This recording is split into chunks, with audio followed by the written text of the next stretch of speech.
By advertising on YouTube, I grow my business, reaching the most important customers, people like Allison.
From the infamous Illuminati to the modern Freemasons, the world is fascinated with secret societies. Tales of child sacrifice, world domination, and dark dealings with extraterrestrials are all paraded before us as truth. From angels and demons to the Da Vinci Code, one author at least has made an incredible living out of the whole world of conspiracies.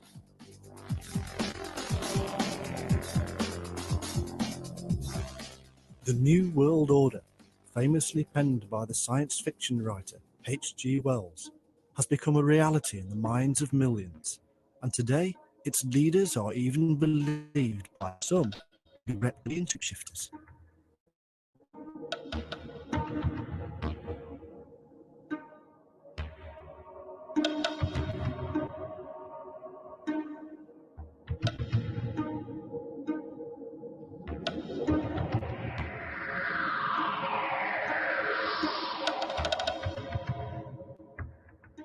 The massive amounts of information set before us now on the World Wide Web may be spreading further and faster than ever before. But the powerful secret ruling. In fact, secret societies have been around almost as long as man.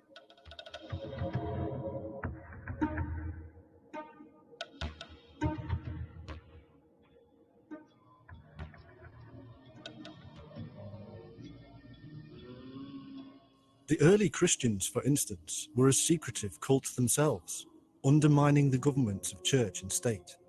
They adhered to secret forms of communication, had rituals, and were aggressive in their rise to power, spreading the word of their God far and wide. It takes generations, but a secret society here can be proven to have influenced our culture, our beliefs, and to have eventually grasped power itself. This pattern can easily be found in many other forms, such as Islam, the Roman and Greek empires, revolutionary Russia, and many more.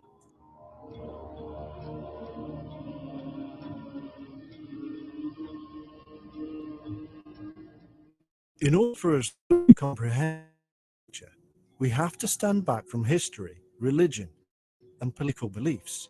We have to be neither fulfilling some fantasy that Blofeld is sitting in a large metallic room stroking a white cat and plotting our doom, nor being so naive that we do not believe men in power grouped together. Men have always grouped together for strength.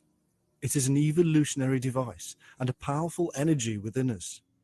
So also do greed, envy, and lust surge through our veins, and to deny them is to deny our nature, but to understand them and find balance in strength and compassion is a virtue.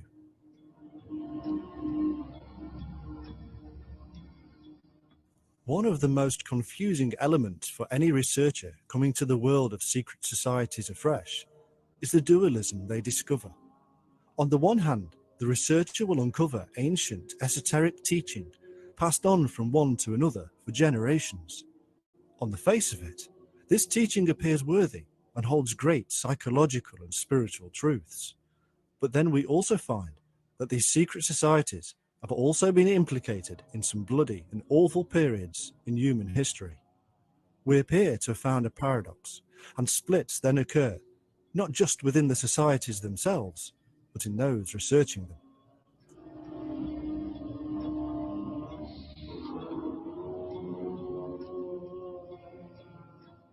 Following many years of research into the mind of man and the history of his actions, I am of the opinion that this paradox can be explained simply. It is the nature of man emerging or manifesting itself within the group. All men are divided within themselves, so our ancient texts and even our modern psychologists tell us. This division is communicated to the wider human body, the society. This is the reason that Democrats and Republicans, who both want similar ends, find themselves on opposite sides of the political divide. In such divisions in our society, we see the duality of the human mind revealed before us in often graphic terms. I tried 3 different e-commerce platforms and none of them were working for me. But once I switched... Secret societies gather these divisions together. After all, Democrats and Republicans are Freemasons.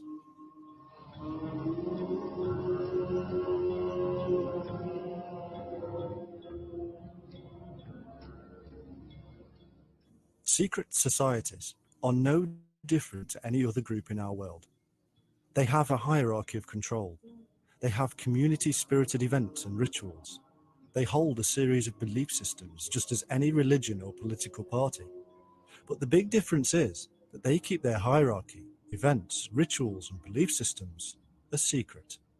They hide them in code, cipher, and symbolism.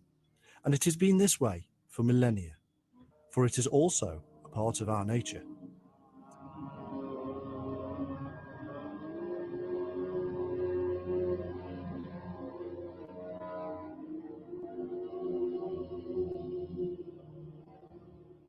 This is the true power base of the world's secret societies, that they understand our nature, our minds, our yearnings, and they utilize this knowledge for whatever ends they currently see fit, just as any good religion or government has done for centuries.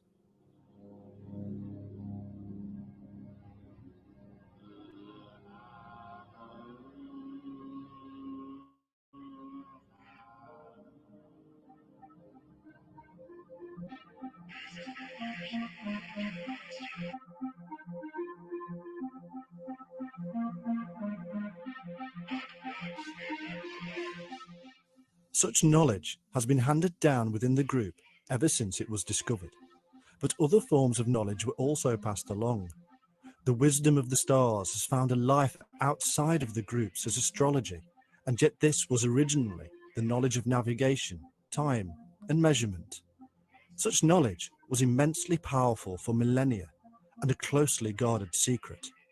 Many of the symbols we see in secret societies today can be shown to relate entirely and originally to the Sabiists or star worshippers of ancient times.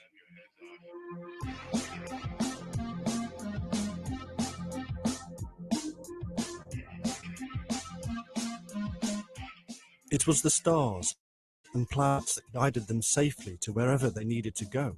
It was the sun that gave them day, and the moon lit up the night. By knowing the progress and position of the heavenly bodies, man could measure time and distance. To ages that did not have the clock, satellite guidance systems, and cheap flights, these were matters of survival, and because of this, they were jealously guarded, and secret groups emerged.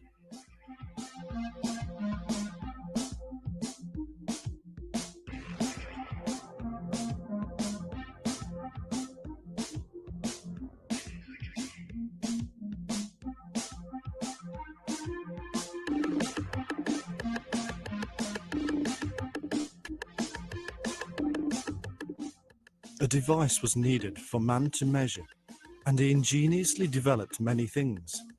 One of these was the staff, and this had become a symbol today of the wizard or wise one. Seen in the hands of the Druid, the priest, the Augurs, and in all manner of ancient depictions, the staff is a marker for us today of one who in the past held great knowledge.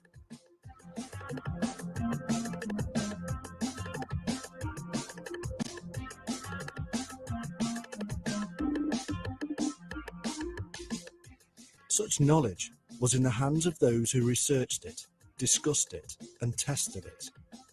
These were people in ancient times who needed time to consider these things. They needed to be free of the usual day-to-day act of surviving, and so they were special people, set apart from society as a whole and housed in comfortable surroundings. The life of the community depended on these shaman and wise ones. These were the priests, casting their gaze towards the heavens, predicting events, guiding the people. For they had the knowledge of the heavenly host.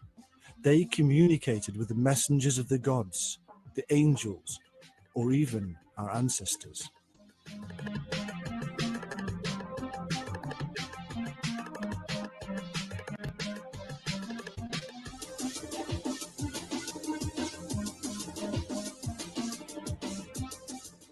Folklore, fables and legend have since erupted around these special people. Today, we can believe almost anything is true of them, rather than see the basic physical realities of life. The truth is that these early people were very clever and very in tune with nature and its measured cycles. Their knowledge was so powerful that tribes would often fight to steal one another's holy men.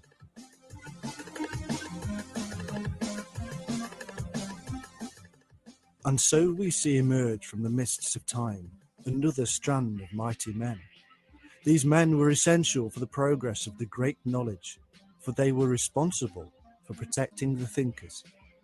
What emerged was a warrior brotherhood dedicated to defending the peaceful brothers who were the wise men of the tribe, holding special and unique esoteric knowledge as if they were empowered by the gods themselves.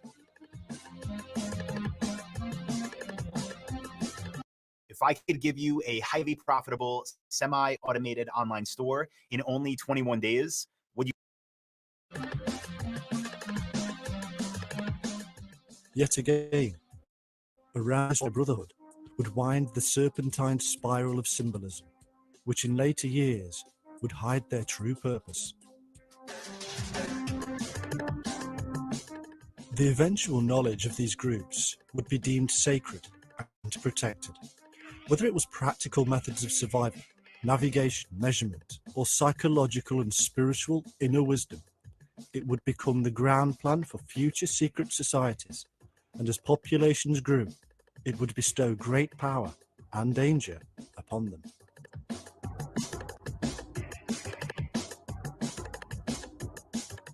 This is the story of the groups who have guarded this sacred knowledge for centuries.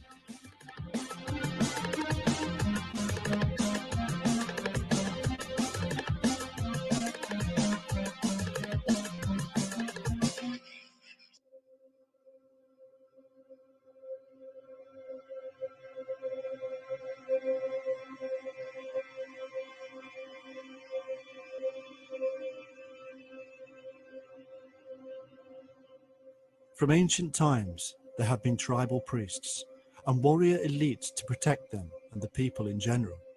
In Persia, the Magi watched the stars and worshipped the sun, just as in Europe the Druids were the wise priests. In Egypt, Greece, Rome, India, and almost anywhere else we can imagine, the same process is to be found. A priest worshipping, mapping and measuring via the heavenly host, and a warrior class offering protection.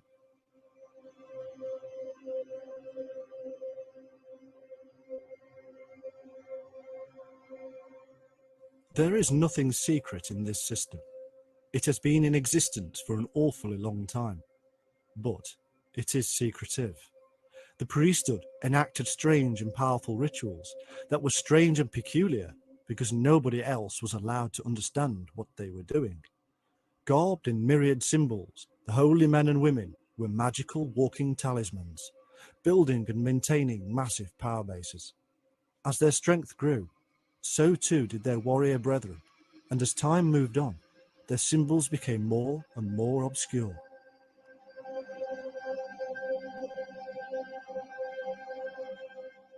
There was always an opponent, and not always from outside of the immediate tribe.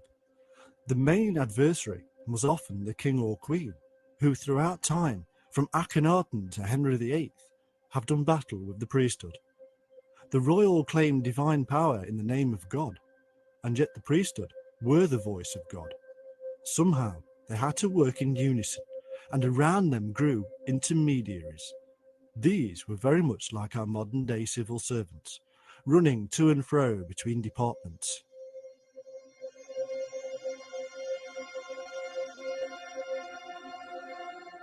These civil servants eventually became more and more powerful in themselves because they had knowledge from both sides and could easily manipulate the events of state. A secret society was born. Based in the knowledge of rulership from the kings, the immense power of the priesthood, and with the ability to manipulate the military, these civil servants rapidly became the real power base, and it was from within this middle ground that the secret services also emerged.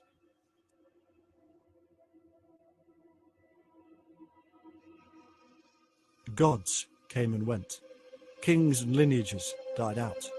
Political leaders are voted into and out of office, but the civil service always remains, with their very own bloodlines continuing the family business. The pattern of rule the world over is little different to this triple-headed monster.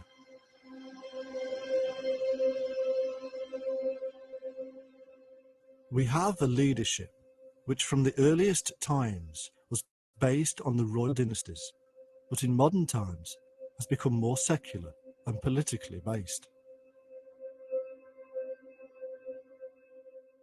And we have the intermediaries of the civil servants, including those within the legal, financial, and administrative systems.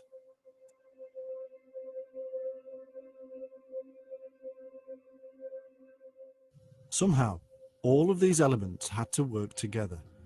Somehow, a common ground had to be found, and it was.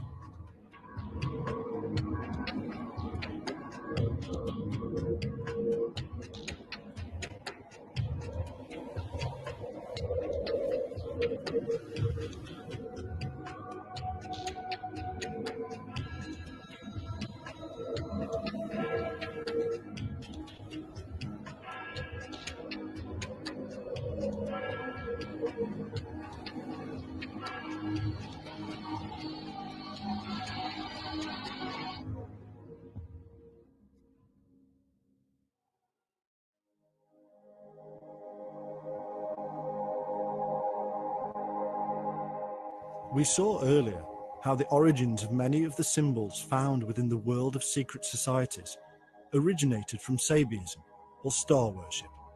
The name Zaba, in fact, derives Advertising on YouTube helps me reach engaged customers like Jenna, who's been searching for landscapers on Google. from an art in many baptisms.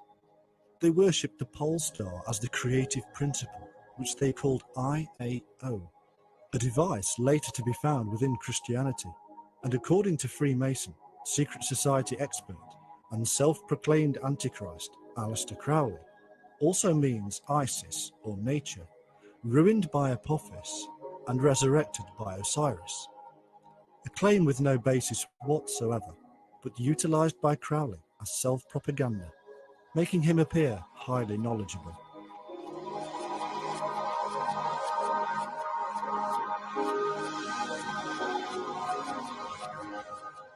From this very early time, the worship of the stars was akin to and mingled with nature worship. As part of this, rocks and stones were worshipped and used as both products of the Earth Mother and as gifts from the skies as meteorites. The altar stone, the column, the pedestal were all forms of the divine, and eventually large Bethels, or houses of God, were erected across the world, tapping the divine energy.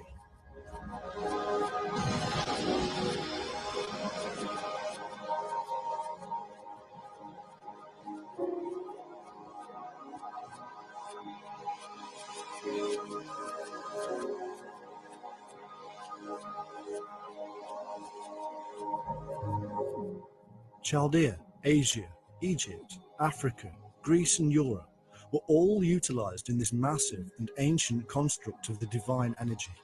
Smaller rocks or meteorites were fashioned into the images of the gods and were known as the Kabiri, the wandering gods. Eventually, this symbolism would fall into alchemy as the philosopher's stone, with many psychological and spiritual additions and meanings.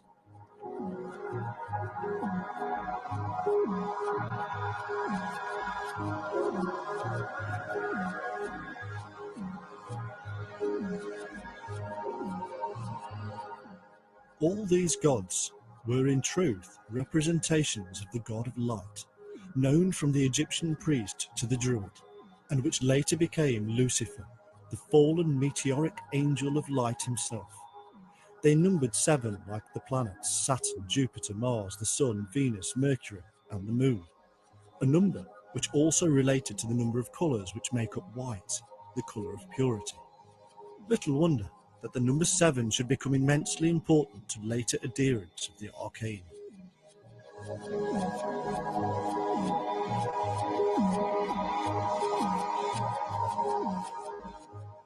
In truth, even the mother of Christianity, Judaism, was awash with the worship of stones and stars, worshipping the Bethel stone in the Temple of Jerusalem as the Messiah itself. These Bethel or Bethel stones were to be found far and wide, and were often encased in arcs made of holy wood from nature, symbolizing the stairway or ascent into the heavens. At the Kaaba in Mecca, the holy meteorite is sacred to Islam to this very day.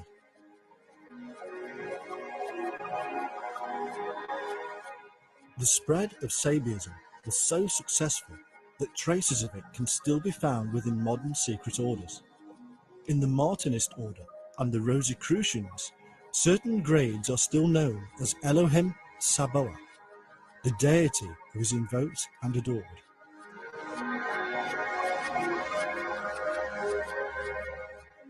The adherent says, "I am the soul of fire, pouring forth its beams upon the lower world, life-giving, light-producing."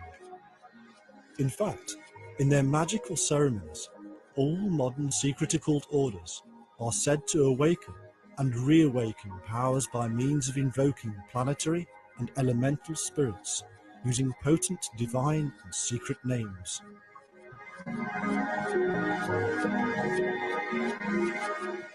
The truth of this is simple. Man believes he is connected to nature via the divine light within himself. This divine within is the spark of light he must awaken in order to truly experience connection to nature itself.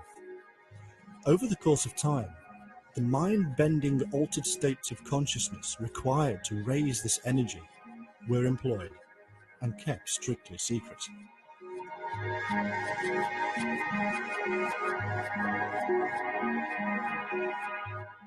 As one Rosicrucian and Freemason put it, "There is in nature one most potent force, by means of which a single person who would possess himself of it and know how to direct it could revolutionize and change the whole face of the world. This force was known to the ancients, and the secret is possessed by the secret schools of the present day.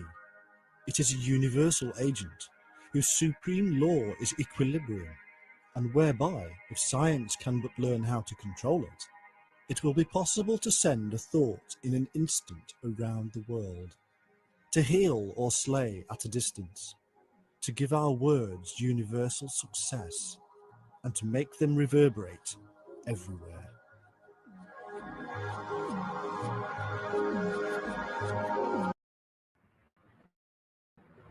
What this does is to prove once again how powerful that symbol of the pyramid actually is.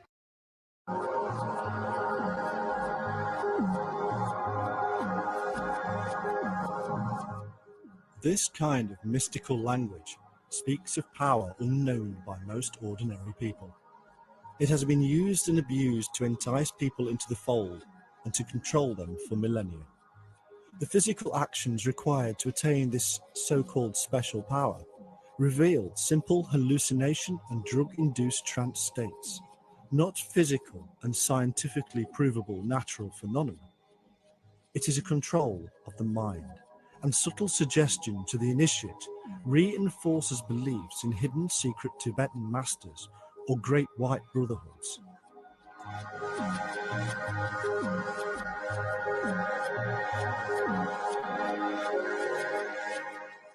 Intoxication, rhythmic movement, meditation, fasting, sex, and pain were all utilized to force the mind to alter its state of consciousness. This is a universal device that spread across the world and is found in most secret societies, either practiced or symbolic in rituals. From the drunkenness of Dionysia, the orgies of Menades, the shedding of blood widespread in Asia Minor, and the Gauls mutilating themselves with their own swords, to the Christian crucifixion, the flagellants of the Middle Ages, and the dervishes and fakirs of the Middle East, all are attempting to gain wisdom and special secret insight.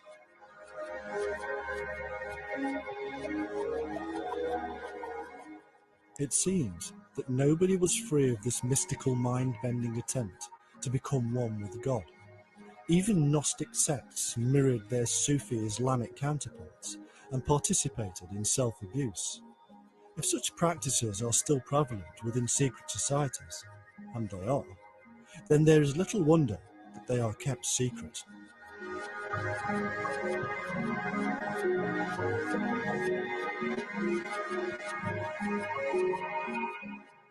Incredible ceremonies can be found in the mysteries of Eleusis, the esoteric, secretive world of the Greeks.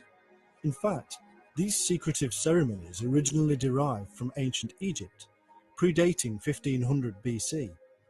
In one such ceremony, the sacred phallus was erected, a device we know to have originated from Egypt due to the evidence of Clemens of Alexandria.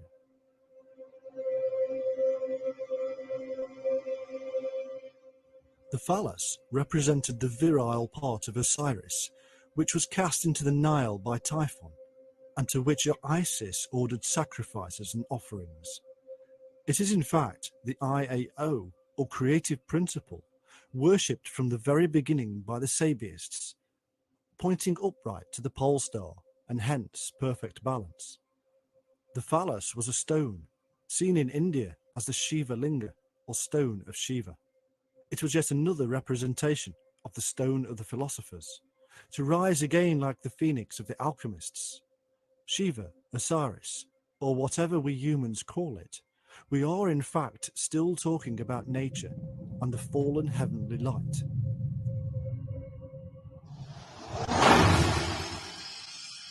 Elements of all this, and much more, spread abroad and through time, and can still to this day be found within religions and secret occult orders.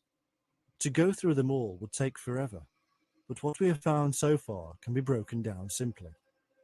The stars and planets were worshipped because they directed man. They offered him a means to measure and rule, a way to navigate and to tell the time of day and year. This heavenly process gave rise to the tales of Osiris and Isis, and much more. The sun and the moon and the cycle of life measured out by the gods. This powerful knowledge was jealously guarded.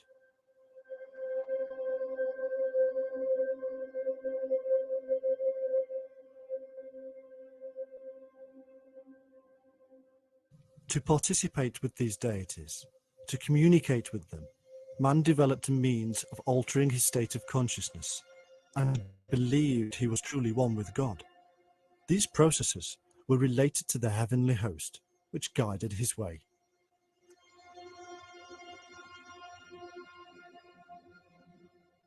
The priesthood, who understood and developed this knowledge, were powerful, but required protection, and so elite warriors were developed and fostered. The royalty used the tools and power given to him by the gods via the priesthood, but a clever balancing act was required between the priesthood, royalty, and military, and so intermediaries in the form of civil servants were created.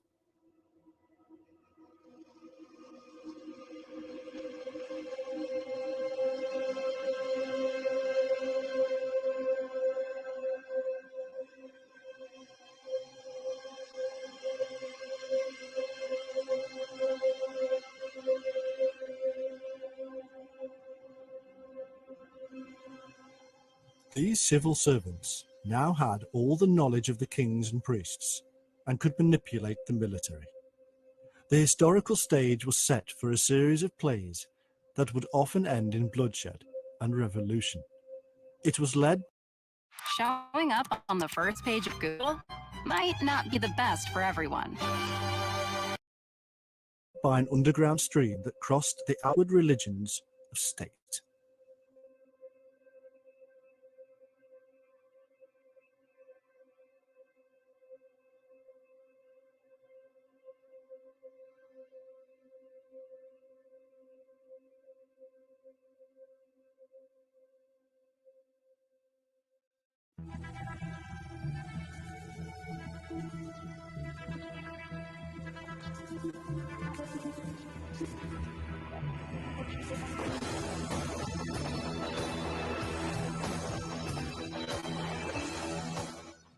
Sufi mystics wearing white and adorned with beards of wisdom matched their brothers in the Judaic Essene, the Druids of Europe, and later the Cistercians of Christianity. Each one sought out the divine light within, whether under the cover of Islam, Christianity, Gnosis, or paganism, terms that are often more modern than not. Each one held sacred the light of the divine and utilized methods of raising the energy of light within themselves, which they symbolized with the serpent. And each one had a knowledge of the stars, navigation, measurement, and held sacred rocks and stones.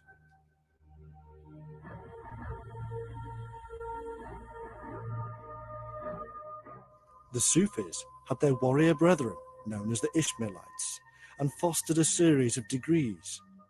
According to the writer Springet, in his Secret Sects of Syria, the Sufis are a secret society of Persian mystics, philosophers, and ascetics, whose original religion may have been that of the Sabaeans, or star worshippers. Also, the Sufis admitted to being able to secretly hold to their own faith, whilst professing outwardly the faith of their locality.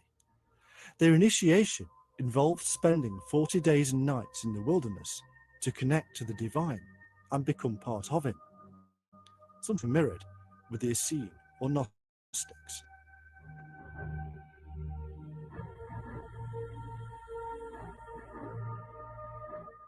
The Essene, or early Gnostics, worshipped their heavenly host and were protected by the Chaldeans,